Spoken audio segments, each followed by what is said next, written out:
ಮತ್ತಾಯ 4:15 ಹೇಳುತ್ತದೆ, ಯೇಸು ಲೋಕದಲ್ಲಿ ಸೇವೆ ಮಾಡಲು ಆರಂಭಿಸಿದಾಗ ಅಲ್ಲಿನ ಜನಗಳು ಬೆಳಕನ್ನ ಕಂಡರು.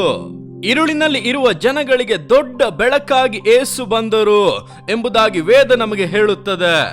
ಆ ಬೆಳಕು ಹೇಗೆ?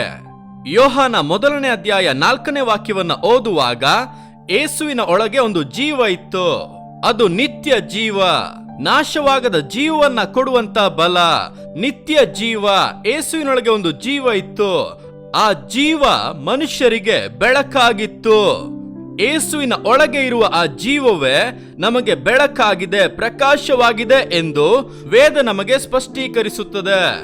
ಅದು ಮಾತ್ರವಲ್ಲ, ಯೋಹಾನ 1:9ನೇ ವಾಕ್ಯವನ್ನ ಓದುವಾಗ, ಆ ಯೇಸು ಕ್ರಿಸ್ತನು ಕೊಡುವಂತ ಬೆಳಕಿದೆ ಅಲ್ಲವಾ, ಅದು ಸಾಧಾರಣವಾದ ಬೆಳಕಲ್ಲ, ಲೋಕದಲ್ಲಿ ಇರುವಂತ ಯಾವ ಮನುಷ್ಯನನ್ನು ಪ್ರಕಾಶಿಸ ಮಾಡುವ ನಿಜವಾದ ಬೆಳಕು, ನಿಜವಾದ ಬೆಳಕು, ಯೇಸುವಿನ ಬೆಳಕು ಎಂದು ವೇದವು ಹೇಳುತ್ತದೆ.